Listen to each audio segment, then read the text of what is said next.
Not gonna lie, man. I don't got a lot to say. It can be a short episode. That's cool. That's what I was say. Is that there's never like an amount that we have to do per se. Like if we only got like 10, 20 minutes of stuff to say, I really don't care. Sometimes it really isn't a lot to say, but I did find some interesting things. So yeah, if you're listening, episode 89, Weekend Weebs, back again. It's January 16th, 2026. JJK season 3, episode 3 just came out. And honestly, it was just a complete lore dump of the Culling Games. So I came into this episode really not knowing, not really having much to say, but I did come up with a couple topics. It was also a slow news week.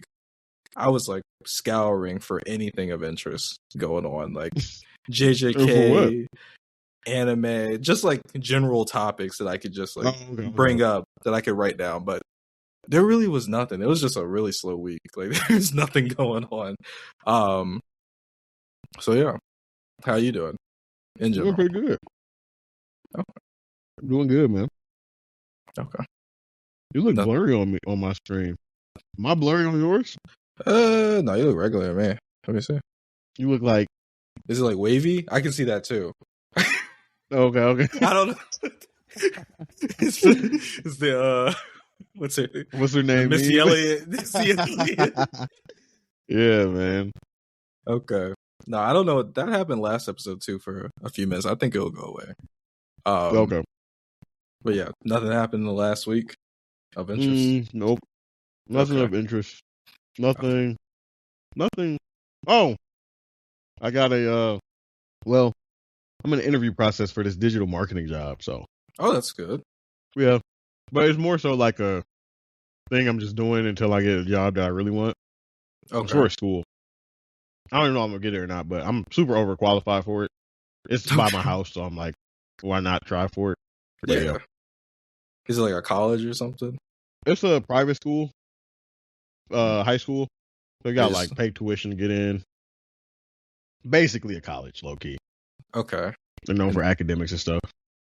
And they just want a marketer? Yeah, digital marketer, website, social media.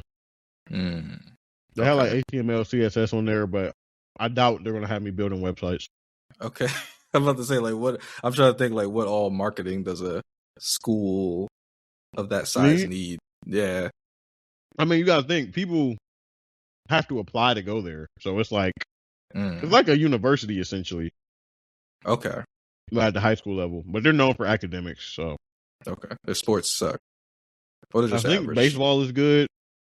But that's about it. My friend Alex, he actually is he's a basketball coach, one of the basketball coaches. So he let me know. He's like, hey, they got this marketing job available. If you want to, you should apply. And I was like, all right, why not?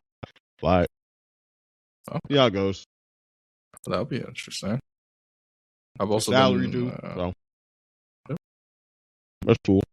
I've also been applying for jobs. My job is fine, but we want to move to Columbus, so I've been trying to see what's going on in Columbus. Got a couple replies back, but they're basically identical jobs. They're nothing I really want to do. I really want to get out of customer service too, and they were both customer service, and they both paid like identically and like not enough, like much lower than I'm making now. So I'm trying to see what's going on out there, if there's anything good or something I can get out of customer service for. But besides that, this week, nothing of interest this week. Just working, bored. I just watched JJK literally like 30 minutes ago. I just got off of work. I couldn't find the time to watch it. But going into it, did you know that this episode would be just a lore dump of rules? So I didn't realize it was out until I literally went to go watch Hell's Paradise, and they said JJK new episode. I was like, oh shit, let me watch this. Okay. So I watched it. I saw actually some memes. It was like it was like me trying to read. It was a video of Speed streaming, And I guess he was playing some game and it had like Arabic writing and he was but it had translations and he was reading it. I guess it was like some scary game. And it was like me trying to read the Culling Game rules on screen. And so I was like, oh, okay. Because, you know, like we read it, so I already kind of knew what was going to happen going into it. Did I expect it to be a lore dump, rule dump, info dump? No, not really. But I mean, I was okay with it. I thought it was good. I appreciated it. Even though I knew what was going on, I still enjoyed reading what was going on. I liked it. It's funny. I saw a tweet. It was like JJK fans are never going to beat the allegations because this episode got a 7.7 rating. And it was because, you know, they say JJK fans don't read. Like they don't read. That's their thing. They don't read. And it was like, we're never going to beat the allegations. No, so not beating the allegations. I was going to ask you, because this is like one of the only stories that even come out of this episode is just that people were complaining that it was just rules for 20 minutes. It was the only thing people were talking about from it. And I am not surprised because, JJK fans are not the best at reading. And I'm not surprised they didn't like just a rule dump. But like not even as a JJK I mean, how fan. else are they going to do it though? How else would they present the rules? Right. Like, unless they just kept it how they did it the episode before, where it's just on screen for a brief second, and unless you paused, you wouldn't see it. Right. So as from I'm trying to think of the word, subjective or objective. Objectively, it was not super interesting if you're watching like an action show. It's like, it's an action show, a full episode with no action. So objectively, it wasn't super interesting, like from that perspective.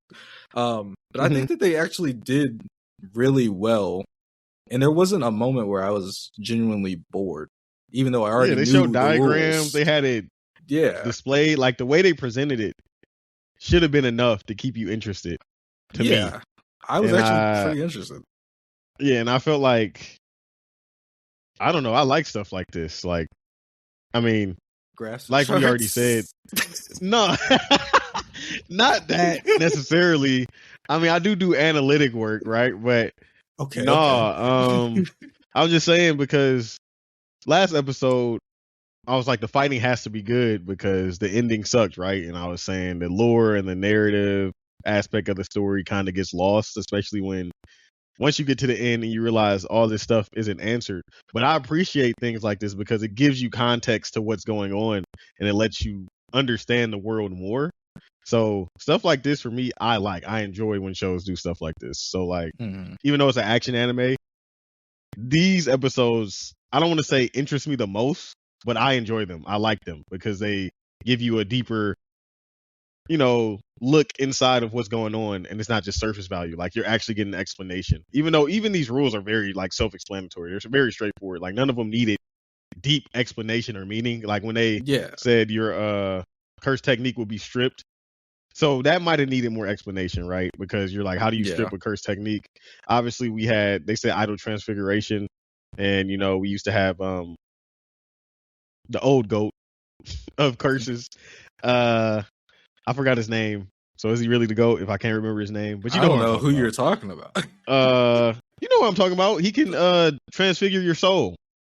Mojito, yeah. Oh, okay. So they're like, without him, how are they going to do this? Idle transfiguration, but not many people can do that, right? And so they're like, the only way they could do it is if that means they're going to kill you. They just didn't want to say you're going to die. It was like you'll be stripped of your curse technique. But other than that, that was like the only rule that really needed explanation deeper than the surface level. And then the other rule was like you can't add a rule or you can't remove a currently existing rule or add a rule that prohibits the advancements or the way the games going forward. But then Tanga was like, honestly, they'll probably be super lenient with this rule because the rules are already so strict on the players. So no matter what you add, they probably won't be like, no, you can't add that because the rules themselves currently as they stand are super, super strict. And then aside from that, I mean, everything else, like I said, was just very straightforward. Nothing was like, what do you mean? The game master thing. I low-key forgot that we never figured out who the game master is. I mean, I knew it wasn't Kenjaku. Like, that was clear up front. Like, they said that right away, even in the manga. Like, Kenjaku is not the game master. And Tanga was like, you can just think of the game itself as the game master, which doesn't really explain a whole lot. Yes, which is like, okay, I mean, it's just not a living thing. It's just a thing. The game itself is its own game master. It's and not you have these Tamagotchis that operate as a what's the word I'm looking for? host, as a guide kinda? for you. Yeah, like a host. Slash guide. Yeah. So, I mean, it would be cool. I mean, we don't get it answered. Maybe we do, and I forgot, but I don't think we get an answer who the game master is. I think it was that. I don't remember did they say that there is a game master? Yeah, it was like there is a game master. It's not Kenjaku, so if you kill Kenjaku, the games won't end. And then Tengen was like, this thing that everybody gets isn't the game master. It just operates to tell you how the games work. So they never said who the game master is. He was just like, you can think of the game master as, or the system being the game master, but that doesn't really answer your question. Like who is the being or soul or the person in charge? Yeah, the soul. That's interesting. I never thought about it. I gotta look into that more. That's something for me to look up later. What else was I gonna say? But yeah, the rules are straightforward. That's why it was funny to me. It was only funny to me. I laughed a lot during the episode because the voice acting's good and there's just all these charts and graphics popping up around. And honestly, the part before the game rules was more when they were talking. He was saying like the things that had to line up for Kenjaku to be able to do what he's currently doing. Yeah, you had the 6 eyes, then you had the vessel and Tengen, like all four, the star plasma vessel, the 6 eyes, and Tengen, all are like entwined by fate. And Kenjaku has been trying to get these things to align over the past 1,000 years. He ended up killing he killed the 6 eyes user and the star plasma vessel. But what happened was a day before or a month before assimilation, both of them were born. So he was like, damn, I couldn't do what I needed to do. And then the second time he was like, all right, I'll just trap the 6 eyes user in a prison. So that way it's still around. He's still around, but he's just not available to whoever needs him to stop what I'm trying to do. And then the star plasma vessel thing, he got lucky because Toji ended up killing her, it's 14 years ago or 11 years ago. And then that allowed Tengen to evolve, and now everything is into play. And then there happened to be a cursed user who has the ability to manipulate cursed spirits, which was Ghetto. So he's like, okay, I can take over this dude's body. Tengen has finally evolved to become more like a cursed spirit and not a human, so I can manipulate Tengen, and then I have this prison, and I can put the 6 eyes user in here, and now I can do what I want to do and try to assimilate humans with Tengen to create, everybody becoming cursed, basically cursed sorcerers and whatnot. So I was like, okay, that was pretty cool. Like, that's what I mean about like the lore. Like, that stuff is cool. If you're like, I don't like this,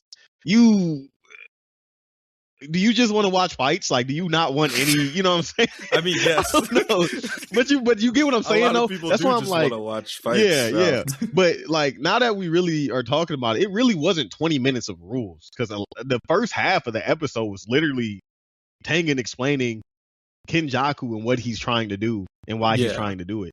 And I mean, previously we kind of found out about that last season at the end when he finally did his idol transfiguration using Mahito and Uzumaki, and then he, the curse users that he, I guess, awakened in previously living people that finally came alive, because we saw the whole map, we saw the Uzumaki circle and everything. Like, we got a little bit of detail on that there, but now we have a full-fledged, like, he's been trying to do this for thousands of years. This is not something that he just was like, okay, let me try to do it. Like, he's been trying to get this plan to work over the course of 1,000 years, and it's finally lined up the way he needed it to. And it's revealed to anime only that he has been around for thousands of years. For 1,000 years, yeah. Because previously people didn't know that. They just knew he was some guy controlling Ghetto. So, right. To me, I mean, I like the lore dump. I like that it adds context to the big bad, even though I guess you can say Sukuna is really the main villain. I mean, to me, I feel like Ghetto Kenjaku is really the main villain because he's the mastermind behind everything. Without him, none of these pieces can be put into place, right?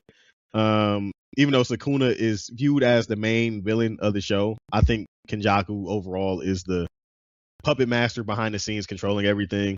And yeah, I don't know. I like episodes like this. I like when there's a whole bunch of information and especially when it's presented in a good way. Like it wasn't like they just put shit on screen and it was like 1, 2, 3, 4, 1, 2, 3, 4. You know, like they put stuff on screen. They had lines connecting to each event, and they showed people as text on screen, like, "Hey, this is me. This is them. This is the other person. This is how these things connect, and this leads to this." You know, so I thought it was good. I thought the way they presented the information was awesome. I thought the way the information was easily digestible was awesome, and it was a good episode to me. I think 7.7 is not a fair rating. I would give it an 8.5. Honestly, to me, I would give it an 8.5, even though there's no fighting. Like the amount of information you learn in this episode alone is one of the most, especially for the story going forward. Like all this information is super vital to understand the story going forward. So I think it's an easy 8.5. I agree. I think it's a 8 to 9.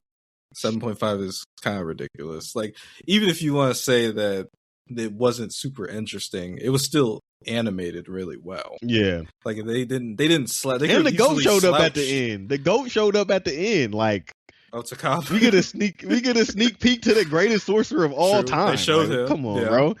Yeah, like, man. That actually leads me, because like I was genuinely surprised that they spent that long on all that lore.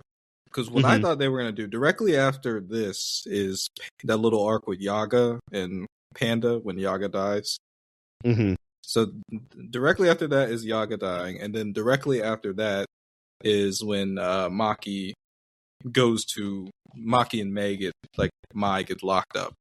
So I thought that they were gonna steam through the rules and the little lore. I thought that was gonna be maybe 7 to 8 minutes.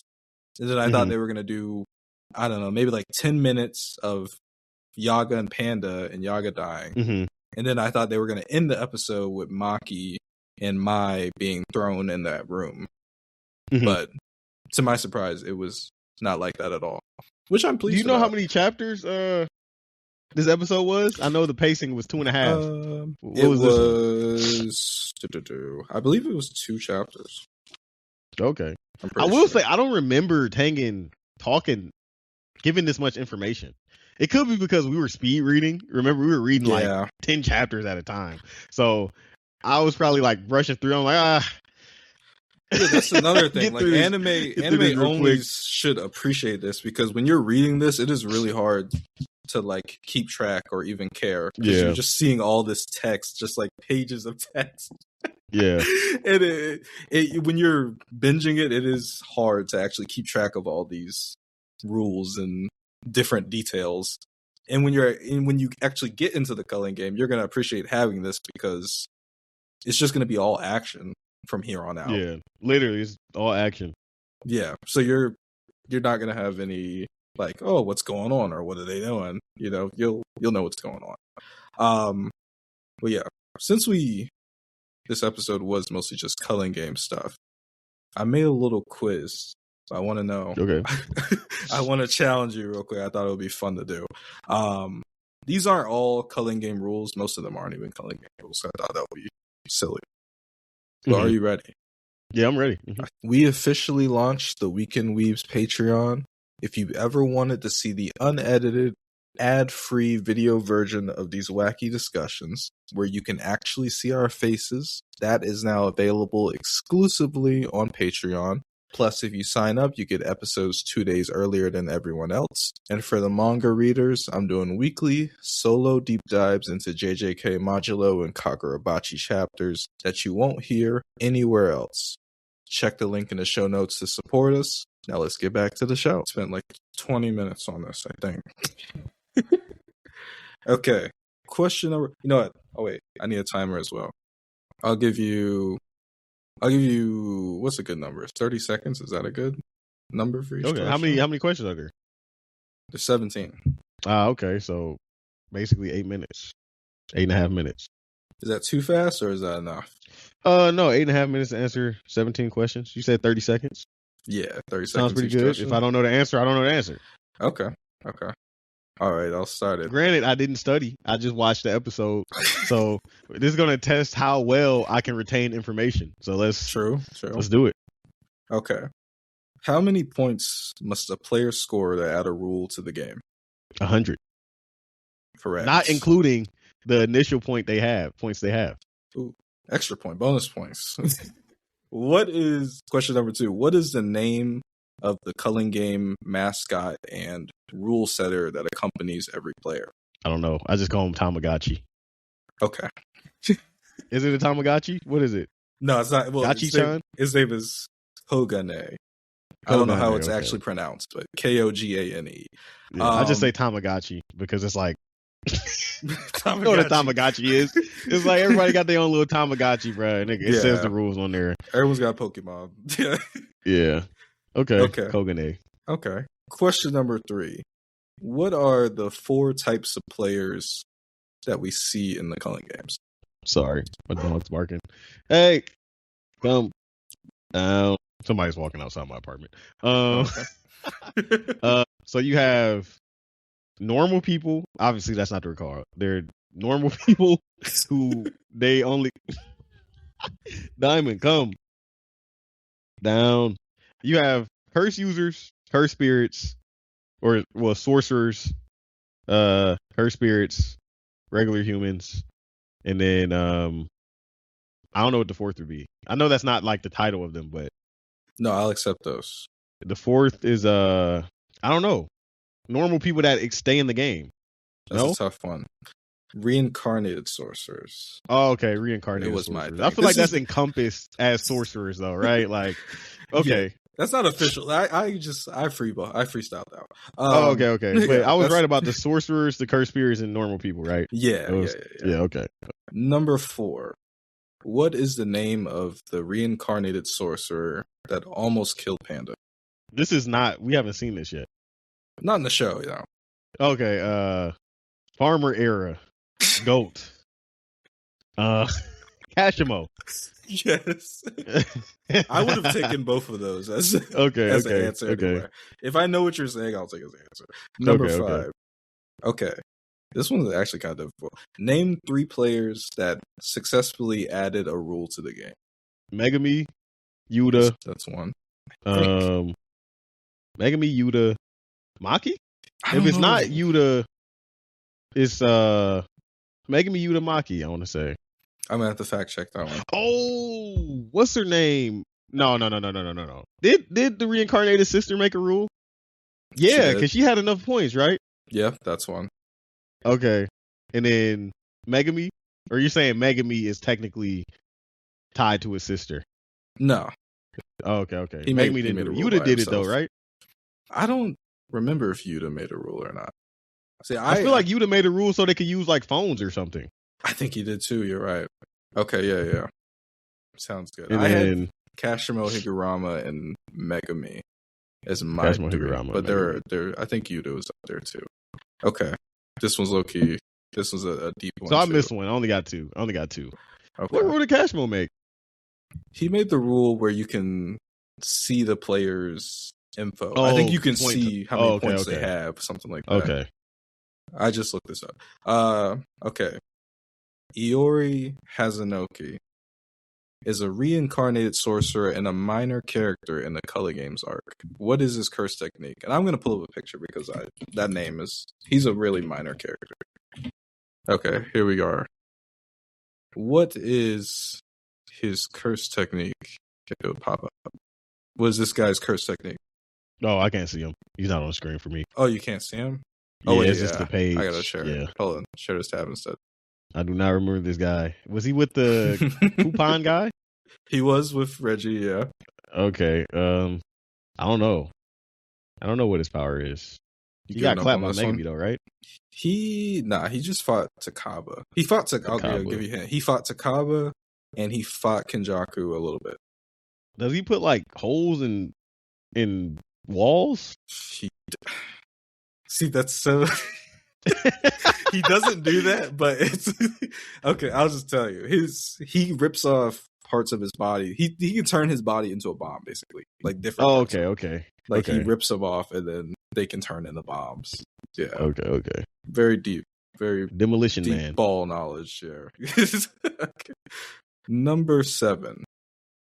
When asked, "Would you lose?" by Yuji, Gojo simply responded, "What?"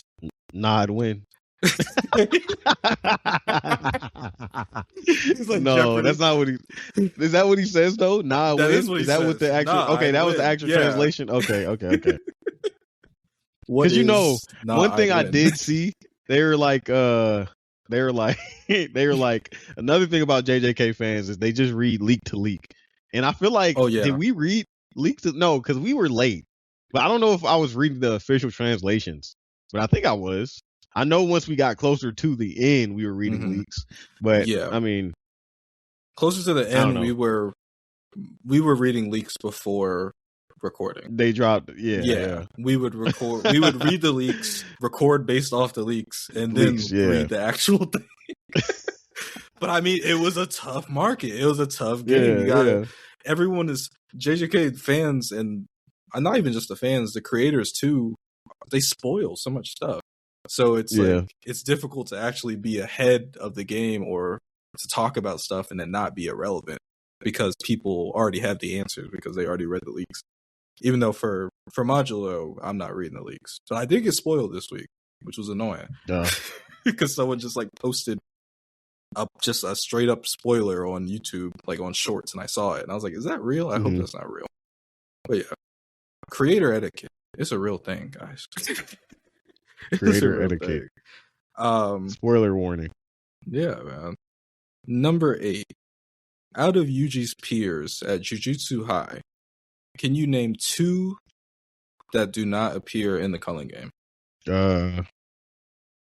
Like in the actual games or during the sequence? We'll say just the sequence, just the arc in general. They don't appear in the Culling Game. Mekamaru. Oh, he's dead. It's a classmate. I mean, now living people. Two living characters that don't show up until Gojo after Gojo versus Sukuna. After Gojo versus Sukuna. Yeah, or they just never show up again. Either one. Never show up again. I want to say the witch girl, but that would be a crazy pull. But she does show up one time. I was gonna say I feel like she shows up once. What's his name? Who helped Yuji and stopped him from taking damage? Or what's her name from taking damage? The brother. Oh, that's actually a really good answer. I don't know. He showed up, but I'll give you a point because I know exactly who you're talking about. He doesn't show up again. But he saved what's her name or put her in a coma and stopped her from taking any more damage. Yeah. And then what happens? Who else? Who's a classmate? No, he shows up. But he's just like, yeah, I'm not built for that. He doesn't really show up. You know what I'm talking about. He can use the blood manipulation. He was like, yeah, I'm not. He's there, but he's not there. He helped fight with Noya. Yeah. Him and Maki. He helped. I can't believe you're not getting this. These are some of your favorite characters. Some of my favorite characters? Yeah. No way. No way it's my favorite character. I mean, if I say who I think I'm thinking of, I mean, I guess it's not a spoiler, but he shows up when they start fighting.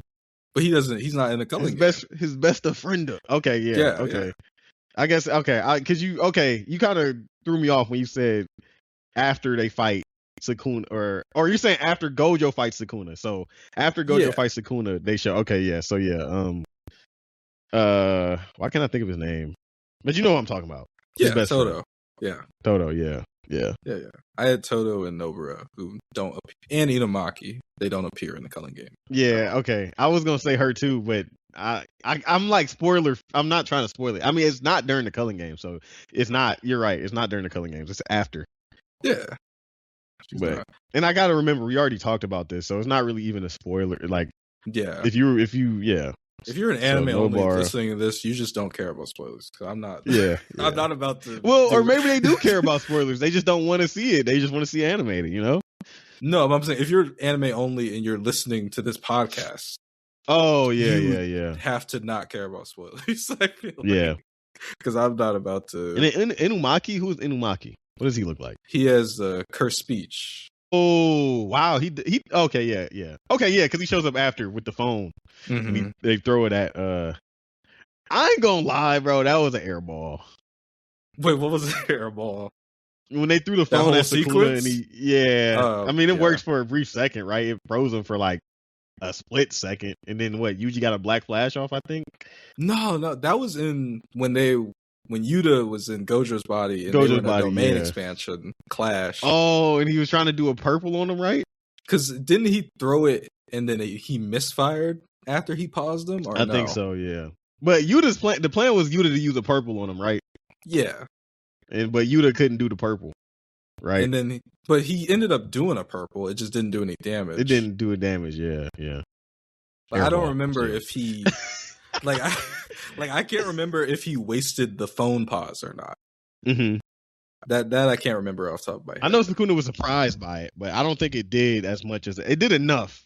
It's just Yuta couldn't purple him how he thought he could. Yeah.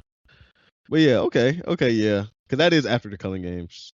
Okay, yeah. Inumaki's a disappointing character in my opinion, but we talk about that another time. Really? You think he's disappointing? Why? Because his curse technique. Feats. He hasn't done anything. I mean, like his curse technique is good in theory, but like he saved Yuta. He saved Yuta? How? In the movie, I think. How did he save Yuta? I don't remember. Or maybe he didn't save Yuta. Somebody was in that building, and it was supposed to. You know how they have like the curse zones, and the sorceress goes in. Yeah. I think Yuta saved him.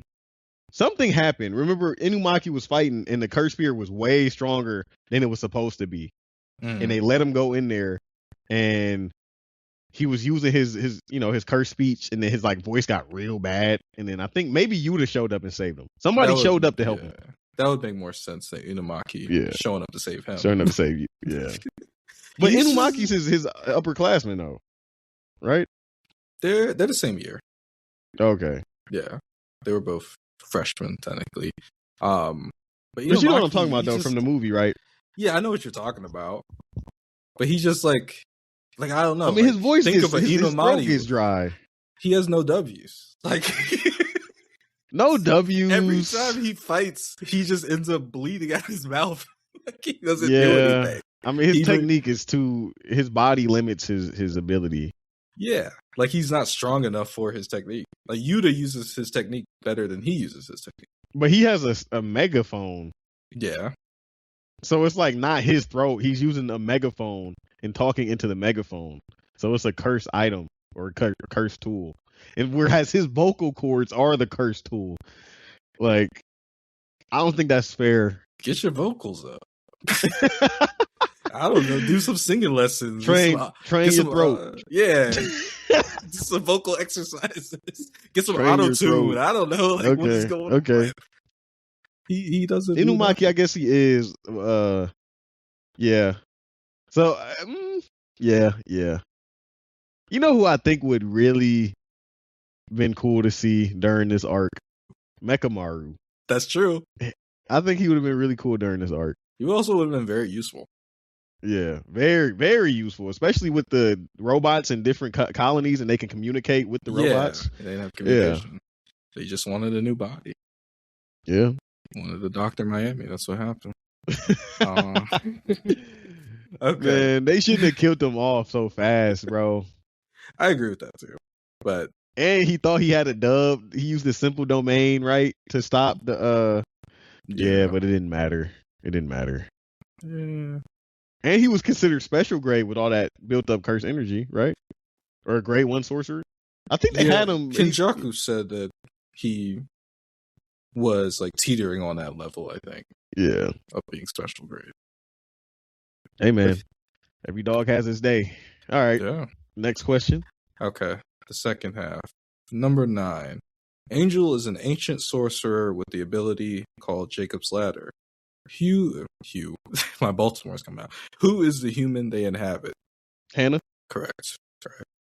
Light work, no reaction. Number 10. How does Kinjaku attempt to end the Culling Game early? How does he attempt to end the Culling Game early?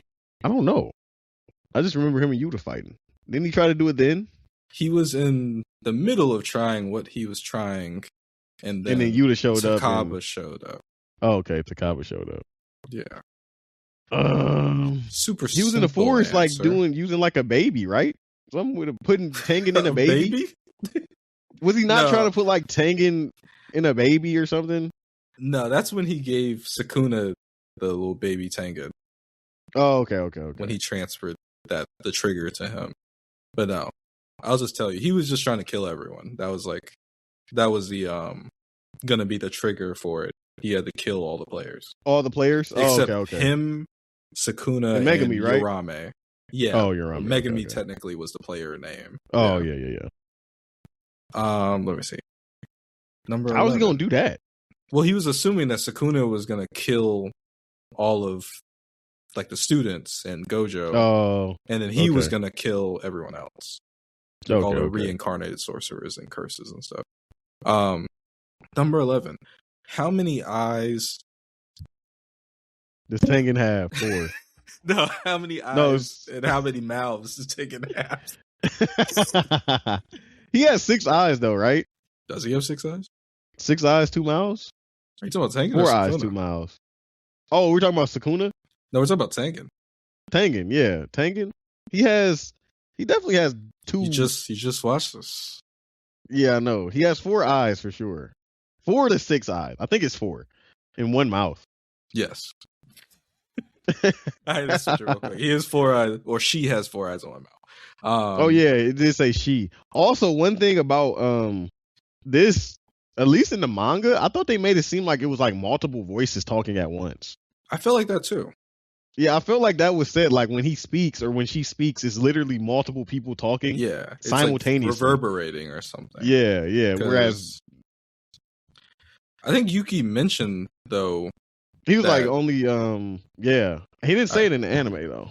I feel like Yuki mentioned that she only heard one voice or something like that. She said no new voice. She was like no new voice. Oh, and he was like, I didn't assimilate. But I definitely felt like someone said it was like like you said, reverberating, like it was multiple. Yeah, that's how I imagined it. Like they're in the room and they're just hearing multiple voices. Like all the people that assimilated all their voices at once. That's what I imagined. That's what I thought Tengen would sound like. Also, Tengen was very underwhelming. Wait, what do you mean? Like the presence. I felt like Tengen was gonna have aura. Wait, what makes you think that Tengen has aura? I don't know. Like I'm literally the universe. Everything is connected to me. It's really the voice. I thought the voice was gonna be like very. Yeah.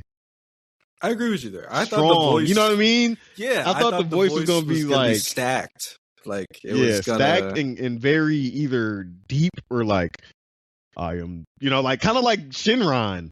I thought it was gonna be like, you know what I mean? Nah. I thought it was gonna be something like that. Like, you know how when Shinran speaks is very like, all right. Yeah. Like, lock in. You have 3 wishes.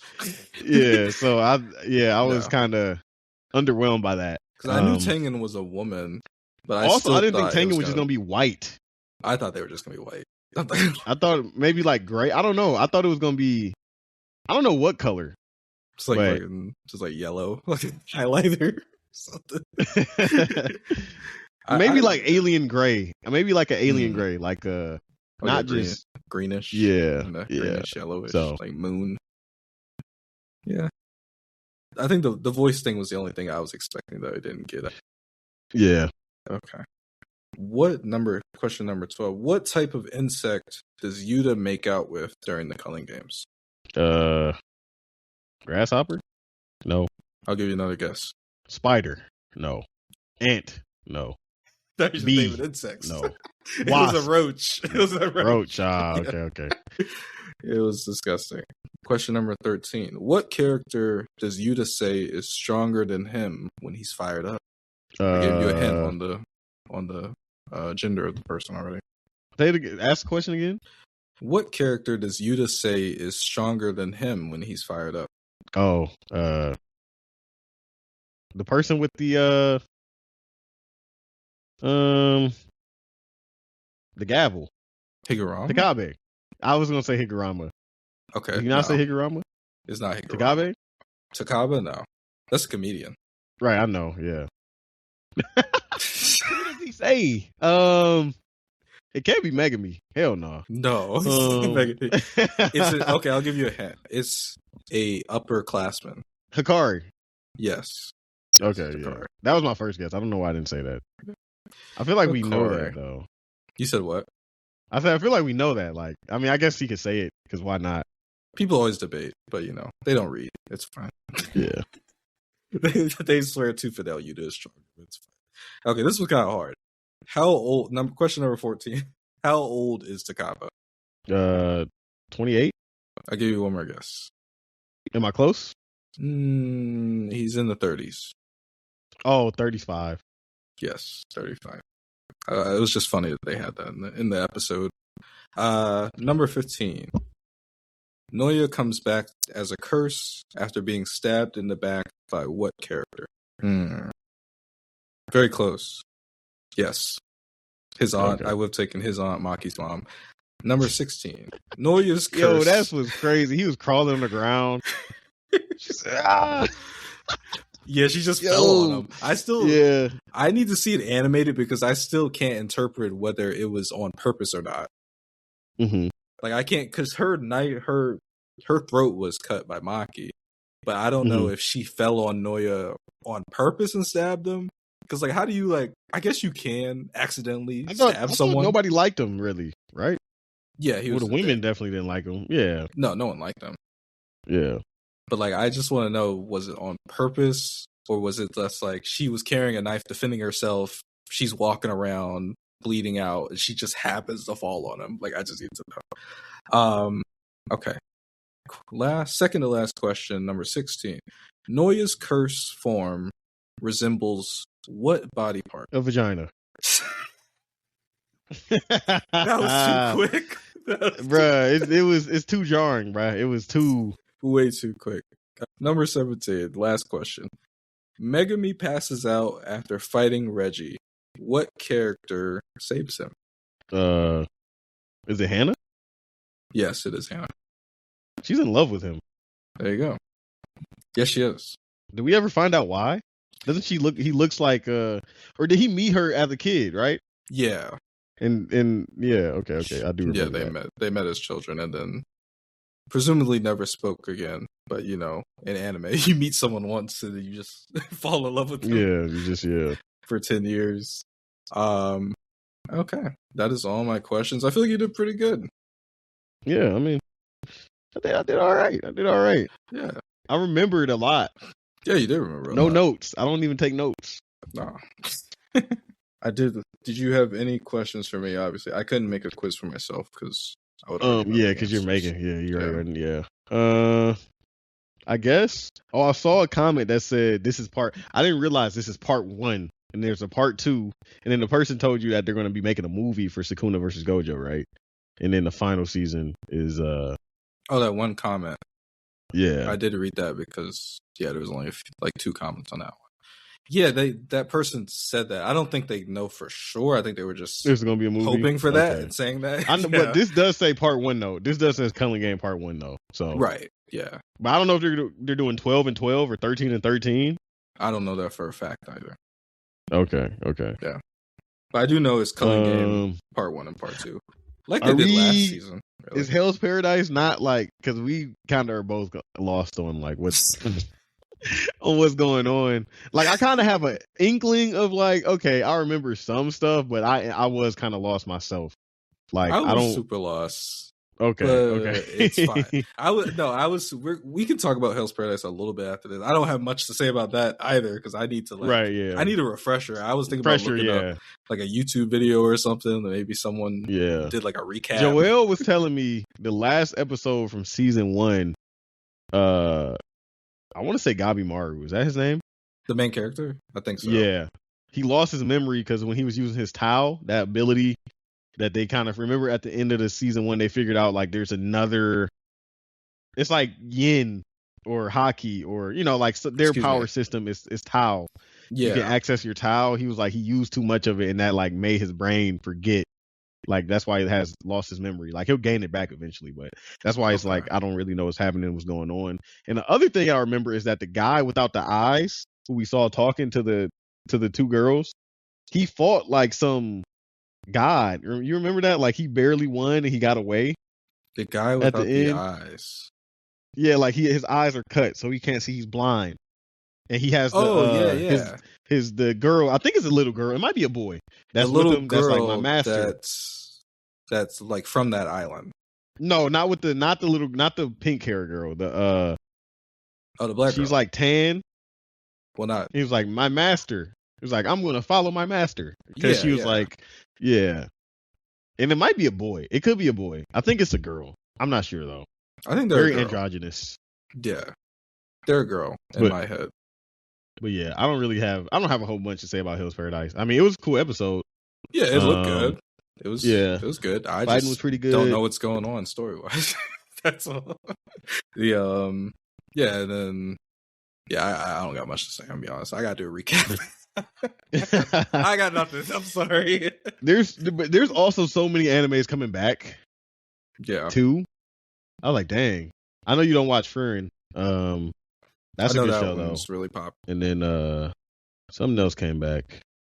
I think Fire Force might be coming back. Yeah, Fire Force. Apparently they're cramming like 50 chapters in 12 episodes. Something crazy. That sounds terrible. It's gonna be really bad. I think it's not gonna go well at all.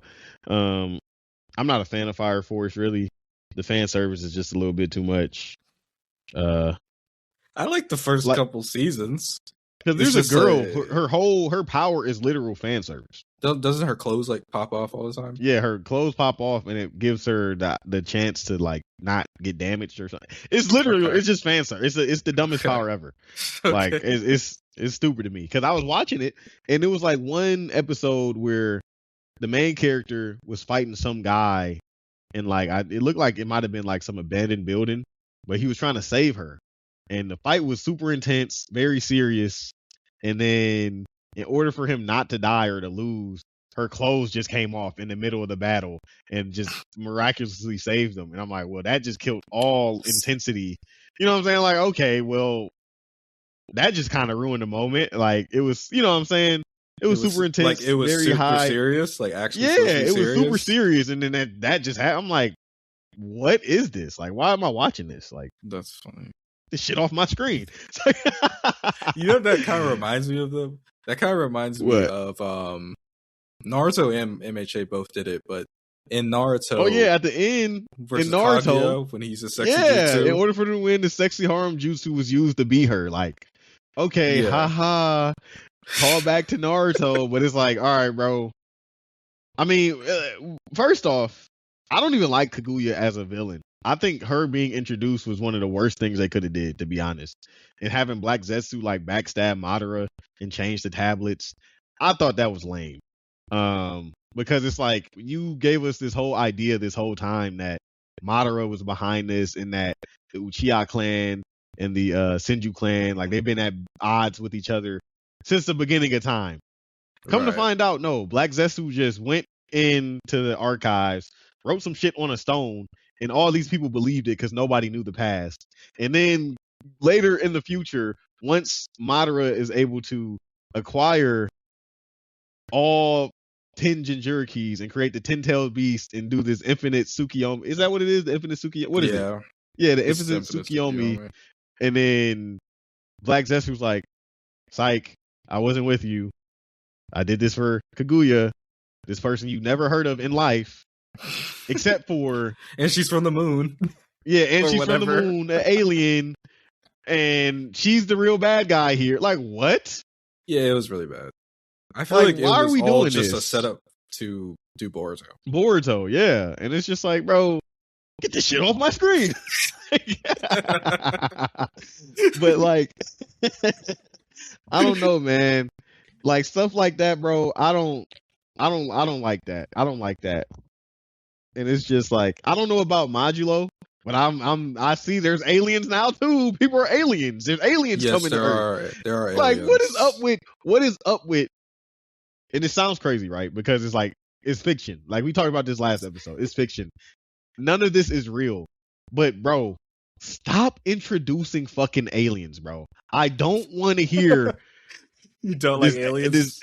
No, I don't like aliens unless it's Dragon Ball Z. That's the only time to me it really makes sense because Goku is an alien. The nigga came from space. He's an alien. So like aliens being in that universe makes sense because the main character himself is an alien. But like in Naruto, these are ninjas who use jutsus and chakra. Now all of a sudden, Chakra came from some alien from the moon who was running away from her family because she just didn't want to live with them or something like that. And now she's on Earth and she plants a tree and now Chakra is a thing. Like, what? Why? I can't speak on JJK module. I haven't read it, so I don't know what they're doing with the aliens. But didn't they say like, didn't he come down and like ask Yuta or Yuji, are you an alien? Or something like that? I seen a snippet. He asked somebody, are they an alien? Essentially. I don't know. Yuji, we haven't really seen him speak yet in Modulo, so I'm not sure on that one. But aliens, the way Gege is doing aliens right now, I'm not against it at all. Mad at it? I'm not mad at it. They're pretty cool. They're just like how do I say it? They've existed the entire time. They're not like new beings. They're just in different universes. And the way he introduces them is like the aliens aren't really different from humans per se. Like they had their own like strife on their own planet or part of the universe wherever they were, and they used basically a really strong curse technique to make an arc so that they could travel away. Yeah, to somewhere safe with no clear destination. And then they end up landing on Earth, which this is set like 80 years after JJK. So there aren't a lot of strong sorcerers anymore on Earth. Yuji is like one of a kind at this point. Like there's not a lot of fighting because like after JJK, like lots of people in Japan are sorcerers at that point. But like the average sorcerer is not that strong. So Modulo is basically just like it's just like politics. It's like I hate to compare to like today, but like it's like the aliens are refugees and running away from their planet where they're being persecuted, and the humans are basically just like a potential host, and the aliens have this one really strong alien that the humans in this day and age don't think they have anyone that could hang with him except possibly Yuji. Except Yuji is like at large. No one can really get a hold of Yuji. And that's like the whole thing. They're trying to, both sides have people that are trying to make friends with each other because they don't want to go to war. And then they also have people who are like causing strife and negativity and making it hard to have relations. Okay. And that's like the gist as of right now. And Maharaga is back and blah blah blah. That's a really silly moment as well. Because also seen a TikTok and basically because you know I'm a part of the, well, can I say I'm not on the Sukuna is a fraud bandwagon, but I am on the bandwagon that Gojo would have won if Sukuna didn't have Maharaga and basically Megami's body, right? But I've seen a video. He kind of swayed my opinion on if Gojo had a chance of winning. And then also apparently when Gojo was in the airport, he was like, "Yeah, I had no shot. He was stronger than me, and he wasn't even trying." Yeah, he said that's what he said? Yeah, he said that. He didn't say he wasn't even trying. He said that he wasn't going all out. Yeah, he said he wasn't going all out. That's basically what he said. He said he was really strong, and he felt like he wasn't actually giving it his all, which is true. I mean, he didn't transform. Yeah. Well, anyway, all that to say, Maharaga, I didn't realize who you stake Maharaga on. That's how strong he is.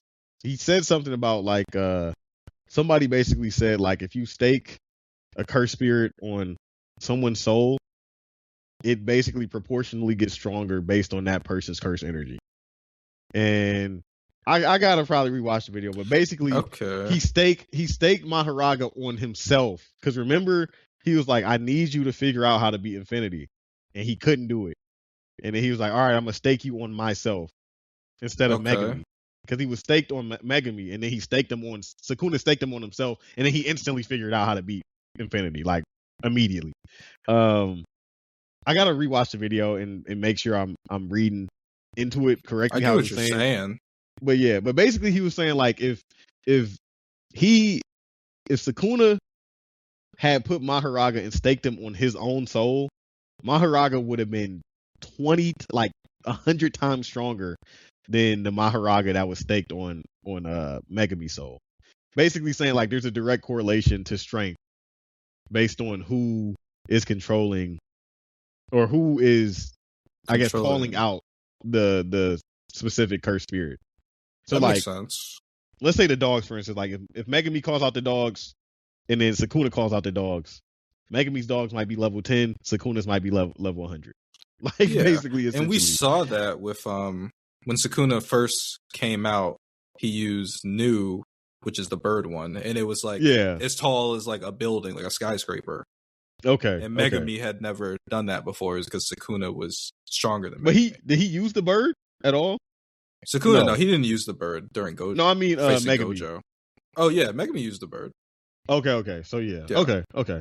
So, but I saw that and I was like, dang, bruh. Gojo really had no chance, huh? That's what it feels like. It feels like Gojo had no chance. And then another thing they're saying, Gojo, he was basically, I feel like this was headcanon. He was saying Gojo slipped up when he was like, yeah, I didn't, he was saying, he was using some headcanon. Because he was like, you can see when somebody's about to use an attack, you can see like the cursed energy welling up in him. And he was like, Gojo let it slip because how didn't he see Sukuna welling up to do the dimensional slash or whatever? He kind of just let it happen. But I was like, that's headcanon. Like, you can't. It's definitely headcanon. Yeah, you can't say he didn't see that. And then people in the comments were like, you gonna tell me the person with 6 eyes who can literally see everything couldn't see the cursed energy welling up? But I wonder how they're gonna do that. You think they're gonna off screen it just like in the anime or just like in the manga? They can't off screen, my boy. I don't think so. They gotta show something. They gotta he was show literally he was about to do a purple, right? And then he just dead. Oh no. He was walking towards him. He thought he had won. Yeah. And then chapter. What gives Gojo credit is that he didn't want to actually like obliterate Sukuna because that would have killed Megami. Oh yeah, he was fighting the whole back, huh? So he was holding back too, low key. Yeah. Okay, that's making me feel like Gojo probably could have. Like not Megami. Gojo had to hold back at least a little bit. Even though with his hollow purple, like the one he does in the very end, he had no control over. Yeah, how much that would hurt. It was the remote one, right? That just blew up everything. Yeah. Like two things. Boom, atomic bomb. But like, he couldn't hurt him, but so much. He couldn't just completely like. He just wanted to make sure the body was still intact, right? Right. Yeah. Okay. I don't know, man. I just feel like Sukuna is him, bro. Right. But I want to. A piece of me wants to feel like Gojo is also him. I mean, we know Gojo is him, but like when you really look at it, it feels like Gojo didn't have a chance, bro. Like if they were both going all out, I don't know if Gojo really could have hung. Sukuna without Mahoraga is a different battle, right? You think he's figuring out how to get past Infinity without Mahoraga? I think that's the big thing, right? Would he be able to figure out how to get past Infinity? I think without Mahoraga. You think so? Yeah, that's always been my opinion, though. I think he would have figured it out eventually. Would he figure it out before it was too late? I think he would. So I think that high in era Sukuna would have figured out how to get past Infinity? I think he would have. Let me rephrase this. I think he would have figured out how to kill Gojo without getting past Infinity like he did necessarily. How can you kill him without getting past Infinity? Because I think he had the what are they called? The domain amplification. Like he could get past Infinity without the cut. It just wasn't like a curse technique per se. I think the advantage of his actual 4 arms and size and 2 mouths, I think would have overwhelmed Gojo. Without wait. Okay, I don't remember completely. I do remember they had a domain battle because it was like a size of a basketball. And they were like, dang, why is it so small? And then that's when we find out it doesn't matter the size. It's just, it doesn't really matter. But inside, it's as big as it can be. He hurt him in his domain. Like, he put damage on him. Because Gojo had to heal. Okay. So he was cutting his body. Actually cutting his body. Yeah, he was getting cut by Shrine. If he lost the battle, he domain would battle, get cut right? by it. Yeah. And Sukuna also could hit him in the domain his battle. Domain. Okay. So Infinity was nullified in the domain? Yeah, it is. Okay. Yeah. Like he would only get Sukuna only got hit with Infinity when his domain broke down before Gojo's. Or I'm talking about like Infinity is like you can't touch him. That's what it's called, right? Like it's infinite space. Yeah, Infinity or Limitless. I think you're talking about Limitless. It doesn't matter. Limitless, okay. They're the same thing. Whatever. Yeah, whatever Gojo's curse technique that doesn't allow you to touch him. Like as you get closer, it's like a decimal points. It's like inside it just infinitely gets. It's nullified inside a domain. It's nullified. Okay. Any domain. Because remember, even in Jogo's domain. Don't domains nullify your curse technique? Yeah. Okay. Yeah. That's like a huge thing in the show. They're gonna be like, "How do see you people don't read?" That's what they're gonna say. Technique is different. Like you can use your technique, but like you can't be invulnerable inside a domain. Right. So like you can. So like even like Yuta, for example, like he used purple inside of their domain clash, but like he couldn't use Limitless inside the domain clash. If you know what I'm saying. Wait, who couldn't use Limitless? Gojo and Yuta. Yuta has Limitless when he was in Gojo's body. Oh, in Gojo. Okay. Yeah. But he didn't know how to like use his. He even said like, I don't understand how like. Remember, he got into his body. He was like, yeah, people talk about like Gojo has like all this stuff, but he was saying it was hard for him to even regulate all that curse energy. Like once he had the 6 eyes and everything, he was like, I don't know how he regulates to make it so efficient. Yeah, he didn't know how to do it really. But I was just saying an example, like when you're in a domain, you can't defend yourself from just like not being touched. Like something like Limitless wouldn't stop you from being touched. Yeah. Okay. So yeah, but you gotta send me that video so I could. I'll send it. I'll send it later or tomorrow. And then he was like, he also talked about how smart Sukuna is and how he can basically recreate and he only needs to see a curse technique once for him to do it himself. And he said like he saw Chozo use the blood thing one time back in Shibuya, and he did it against Gojo, and he never used that technique before prior to that. So I was like, yeah, that's a good point. So he was like, when he saw Maharaga cut through, because Maharaga cut off Gojo's arm or hand, he was like, oh, I seen it one time, I know how to do it now. Like you show me what I need to know. And then he ended up killing him. So, and you're saying he would have been able to figure that out without Maharaga eventually. I'm saying that he may not have necessarily. I'm just saying I think that is a better fighter in his high-end era form than Gojo, and I don't think necessarily that he would have figured out the world-cutting slash. I think he would have killed him in a different way. In a different way, yeah. Whether it be just like in a domain clash or just overpowering him from like a combat perspective, I think he's just stronger than him. Okay, but that's just me. That is just me, of course. Let me see. Okay, last question. Do you think Sukuna should have lost? In the end? In the end, yeah. Do you think he should have lost? Should he have lost? I mean, after all that, I don't... But like... After all that? After all that? You know what I'm talking about, Carl Anthony Towns? I don't know what you're talking about. So he... you know how they say he has different voices? Think so? Okay. I don't know. Okay, this will be something for you to look up. After this, type in Karl Anthony Towns. He's an NBA player. He plays on the Knicks. He used to be on the Timberwolves. But basically, when he does interviews, he'll change his voice. So he'll be talking, like you'll hear him in different clips. He'll be talking like very high pitch.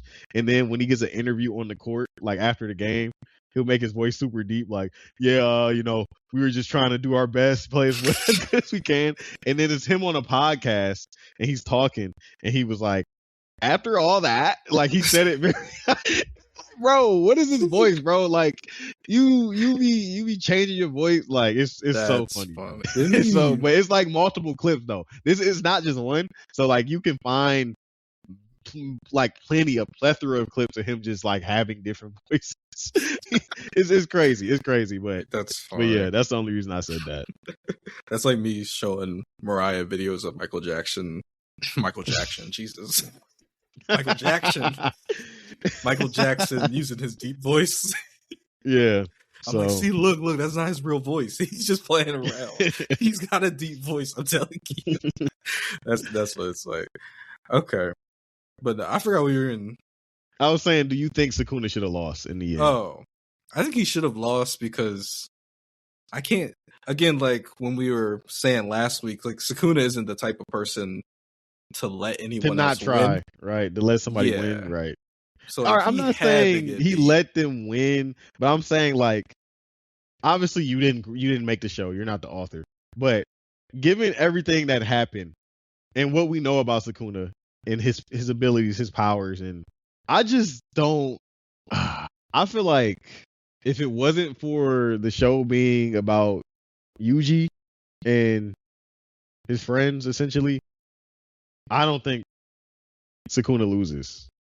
Like if this was real, let's say we lived in the world of JJK and it didn't have plot armor, right? Okay. Plot armor wasn't a thing. I think Sukuna runs the gauntlet and he kills everybody. Okay. So you think rooted in reality, what realistically would have happened is Sukuna should have just killed them all. Yeah, just killed everybody. Yeah. I mean, I understand that, but there are so many. Like Sukuna had so many different handicaps during the entire fight. That's true. Because even after he like goes back into his original body and heals his physical body, like his brain is still messed up, and then Yuji is like messing up his connection. He does run the gauntlet. He fights like all these different people, but he doesn't kill anybody. No, he doesn't kill anyone really. And we talked about that. Like, bro, he doesn't kill anyone except one person. Right. I mean, two people technically, but like, I don't know. That was just underwhelming for me too. He played with his food. I think he really wanted to some see degree, something interesting. Yeah. He really wanted something interesting. He played with his food. So I guess, you're right. Realistically, he should have just killed everyone. But like, again, he's not the type to let people win, and like he's also, I guess, the type to play around and see what's gonna happen next, because like he could have killed Higurama. Like we went through this before. He could have killed Higurama. He could have killed Chozo a million times. He could have killed Takaba. Like he did shallow wounds on so many different people. He could have killed Maki probably. Like there's so many people he could have killed, and he basically did kill Yuta. But I think that's because Yuta was strong and worthy of being killed in his eyes. And that's why he's so hyped when Yuta comes back as Gojo, because he's like, thank God, like, I don't have to fight Yuji. Like, he literally throws Yuji to the side. He's like, thank God, something interesting. And then he starts fighting him, and he's excited about it. So, yeah, I would agree. Yeah, realistically, I think Sukuna would have beaten everyone, if not for the plot, and sake of, a happy ending. Yeah. Because let's say Sukuna does beat everyone. Okay, what happens? Because it's not as interesting as if Kenjaku plan wins. Yeah, I think that's another thing too, right? Like Kenjaku, and I don't know. I feel like it was so much more that could be done. I know like Modulo is like, you said 80 years in the future or something like that, right? Yeah. Like I would have loved grandchildren. I would have loved to see the Great Merge. That's what it was called, right? And like the merger. Merger or whatever. Yeah. The merger and like what the world would look like. Because even Tengen was like, if he does this, if something evil takes over, then the whole world will turn into what happened in Tokyo, he said, or in Japan. Like it would just be cursed spirits everywhere, and basically like a dark age. This is I feel like I said this a while ago, but what I think would have been cool, right? Sukuna wins, Gojo's dead, and sorcery is now in this weird spot where you have basically Gojo's clan or the clans go into hiding, and they're trying to create another Gojo to beat Sukuna. That would be kind of like weird and cliche or whatever, but like they're waiting for someone to be born with the six eyes again, and they've been training him in secrecy. And once they feel like we've built or trained this person who can finally handle the big bad, part 2, bro. I'm trying to think of what this sounds like. Like it sounds like, for some reason I'm thinking of The Boys. I don't know why. That would be kind of, I don't know. It would be kind of, I don't know how you would do it and make it feel organic, right? Because like, but that idea, I want to see 100% Sukuna versus, I don't even know how you get another person or sorcerer on Sukuna's level, because Sukuna did so much to get that strong, right? Like he was eating people, right. Cannibalism, he was doing rituals, like you said, he modified his body, all this other things. Like Gojo literally just has six eyes, like in Infinity, and just had a near-death experience and figured out how curse energy works. Like, he didn't do a whole lot, right? Not to disregard Gojo's training, because obviously he's trained, but like, how old is Gojo? Do we know how old he is? I think he's like 30 or something. Okay, so like 30s, and you can technically say his training didn't really start until after he had that near-death experience. Like, obviously he was trying to figure out purple and stuff, but once he almost got killed, he was like, all right, let me lock in. Like, now I understand it. Like, I understand it now. It now. Lethal shooter. I understand it now. So, and how old is Sukuna? Like hundreds of years old? Not counting his reincarnation? Before being reincarnated? We don't know, really. Okay. We don't know at what age he decided to lock himself away. But I assume he was probably old. Okay. Or older. I don't know. With him, it's like, I got no. I can see him choosing at like 30 to be like, all right, I'm bored. Like, I don't know. Yeah.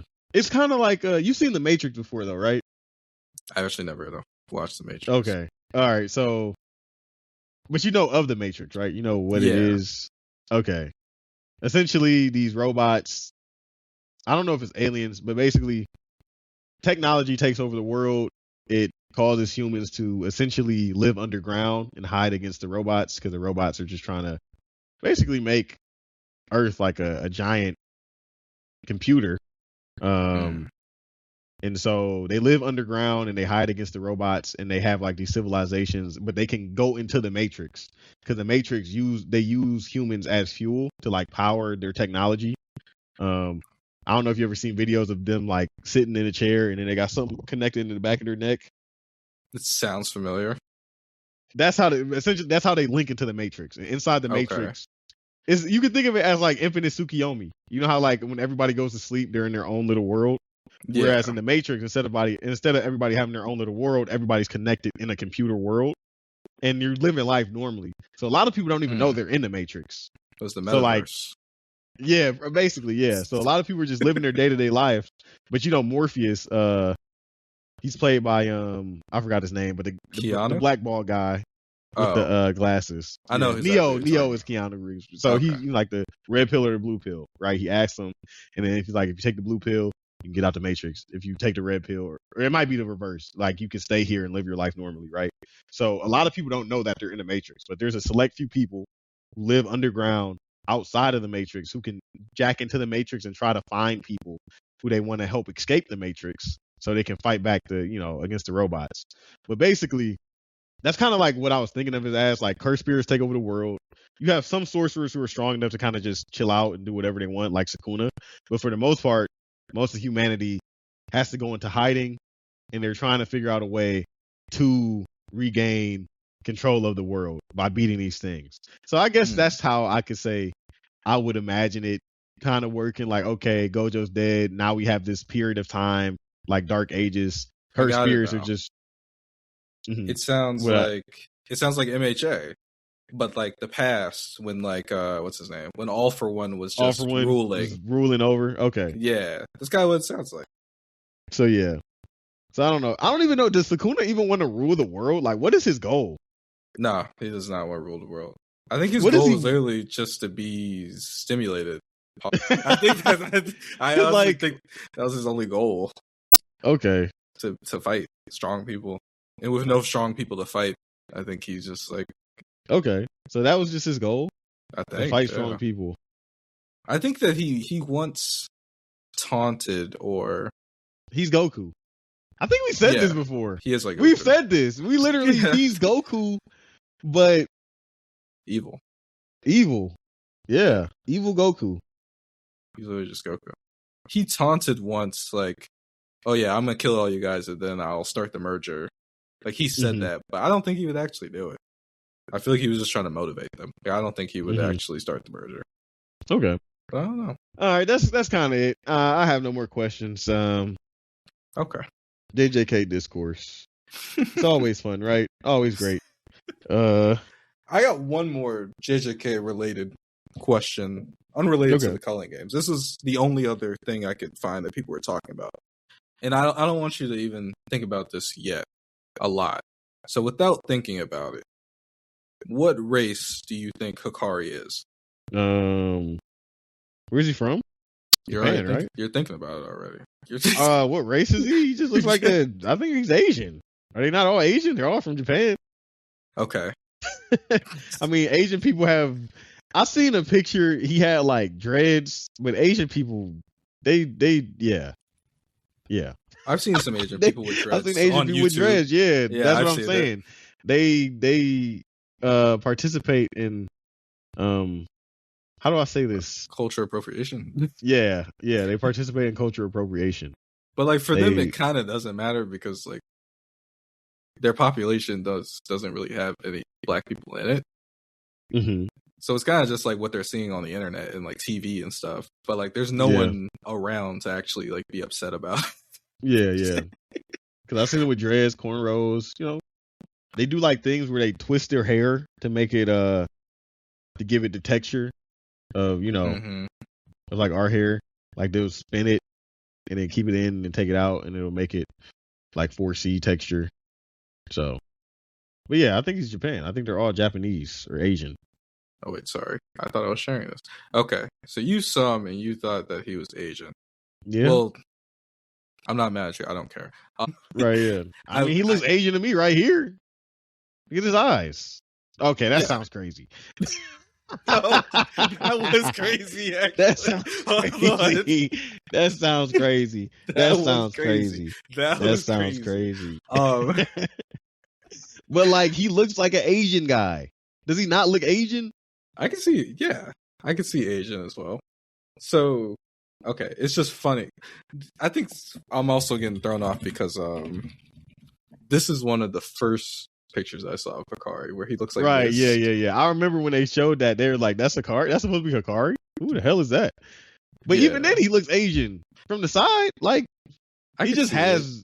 His hair is just not traditional Asian hair, but take away his hair. I want you to cover his hair. Eyes. Oh my god. Cover his hair. He looks like an Asian man, bro. And his mustache is like, bruh. It sounds crazy, but like some Asians have really skinny mustaches. No, I know exactly what you're saying. Yeah. What's it called? Okay, so you thought he was Asian when you first saw him. Personally, when I first saw him, I thought that he was at least partially mixed, black or African or whatever you want to say. That was my first interpretation of him. I didn't know for a fact, and I was basing it mostly like on his hair because like his hair is really unique in JJK. So I was like, okay, that's interesting, and the way he dressed as well. But now that you're saying it, black culture is pretty popular in Japan. But I wasn't even really thinking about that. I just always saw him as at least partially black. But what I didn't know is that there was a debate about this online. So apparently people have been debating this. This is a debate about everything, bro. Everything makes somebody upset, bro. Like, oh my gosh.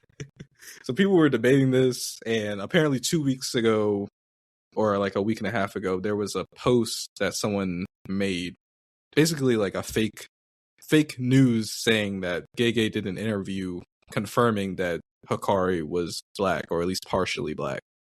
And then, so like, come to find out, Gege don't talk to nobody though. Yeah. So like, what?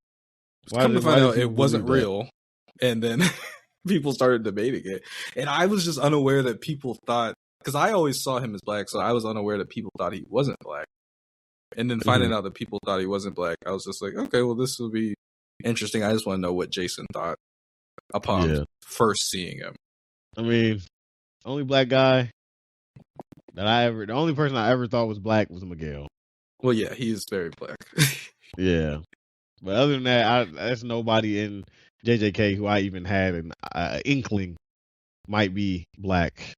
I don't think there's a single character aside from Miguel that I'm like, they might be black. That's just me though. I don't know. That's just me. I don't know. But Hakari, I thought, and Toto as well, I thought could be. You thought Toto was black? I thought he was at first when I saw him. I thought he was black. Why?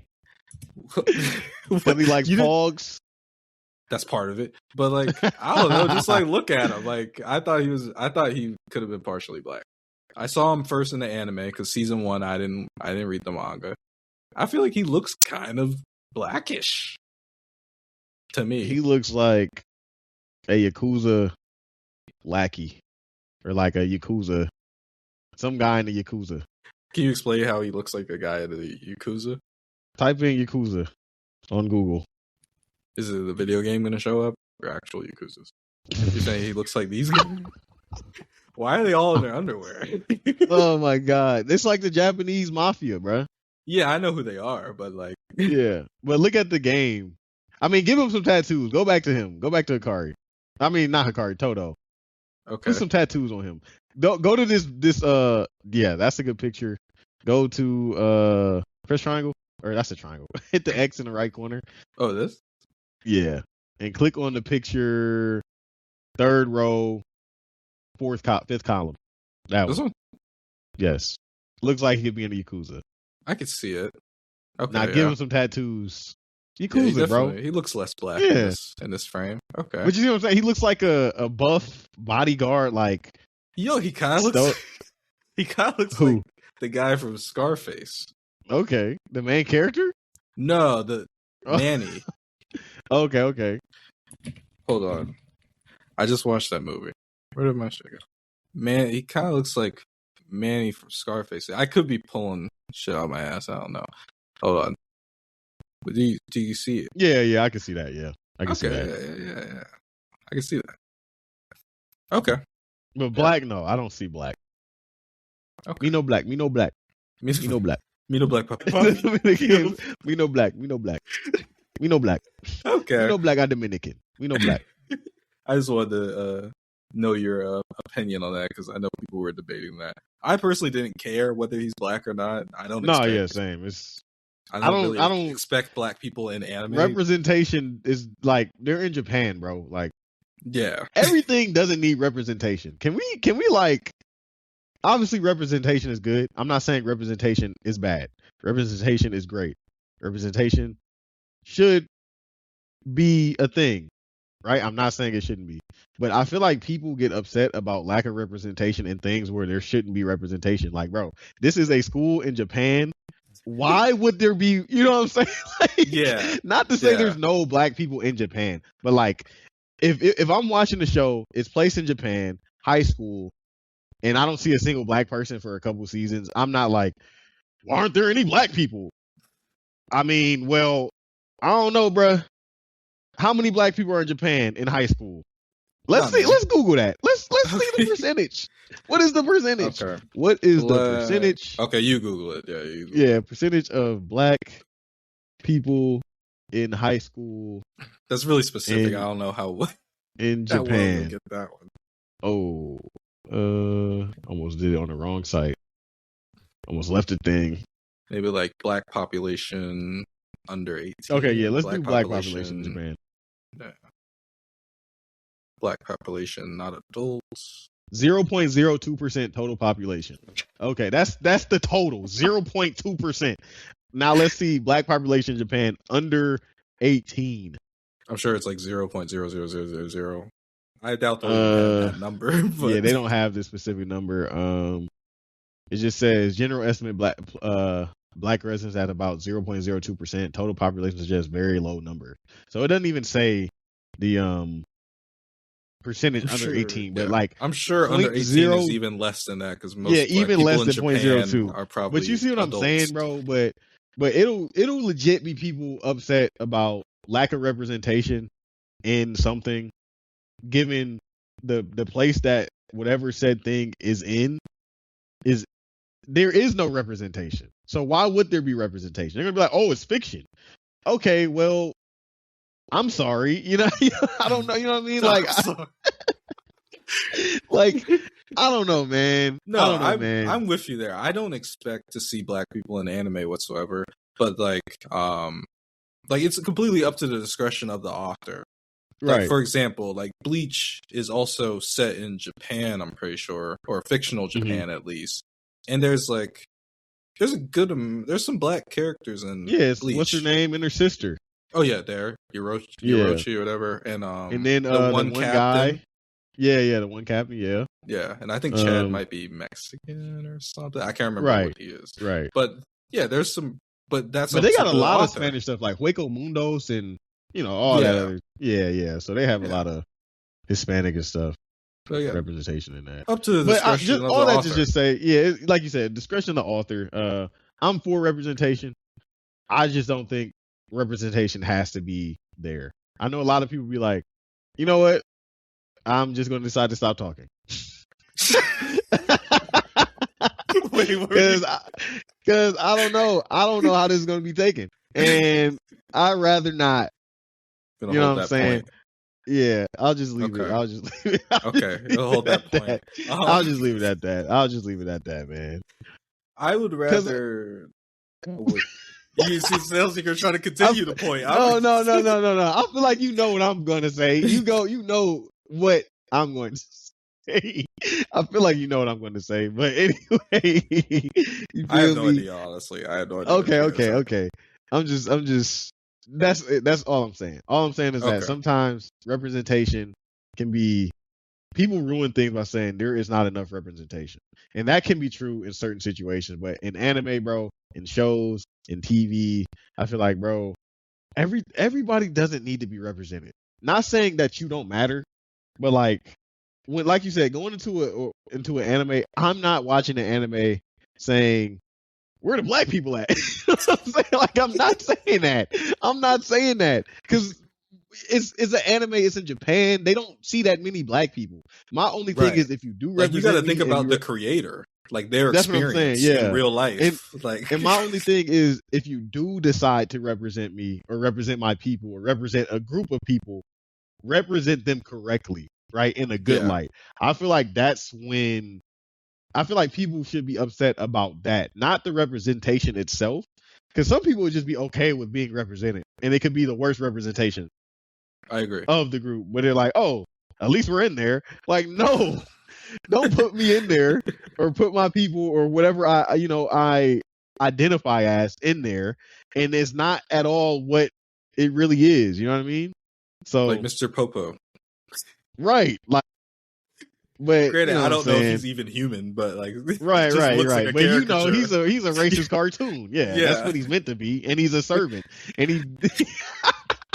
But you know what I'm saying? Like, bro, don't, you know what I'm saying? That's all I'm saying, man. Representation. I don't care about representation, but if you are going to put someone in there, make it, like, respectful. Respectful, yeah. Yeah.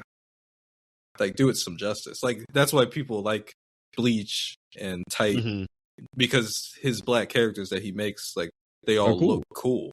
Yeah. Yeah. And he does really well with making, like, hair textures and stuff like that, making it look accurate to real life. But okay, just wanted to see about Hakari and whatnot. I think that's all I got. Yeah, that's all I got. Anime, manga related. Same. Okay. Well then, is that a cat or a person? No, it's a cat. Yeah, that is about the end of the episode. We said we may not talk long. We ended up talking for an hour and a half anyway. Hour and a half, which is fine. I don't care. But yeah, I like the episode. Maybe next week we can try Hell's Paradise. It's just I really have nothing to say about Hell's Paradise. Yeah, Again, I'm completely blank on like what's going on. So next week we'll give it a try, possibly, and we will talk about JJK episode 4. And that will be, since they didn't get to Yaga this episode. I watched a little preview, but Maki was definitely killing people in the preview. Okay, they in the next episode? Black and white. Yeah, they do the black and white. It was like, I'm going to get this done for us or something. She said something like that. So.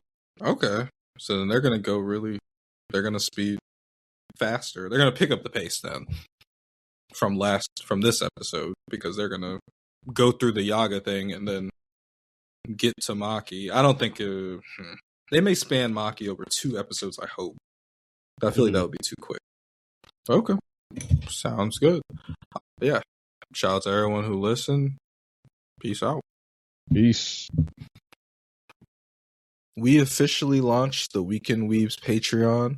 If you ever wanted to see the unedited, ad-free video version of these wacky discussions, where you can actually see our faces, that is now available exclusively on Patreon.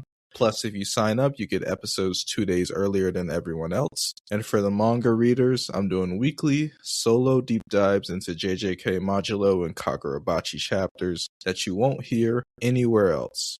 Check the link in the show notes to support us. Now let's get back to the show.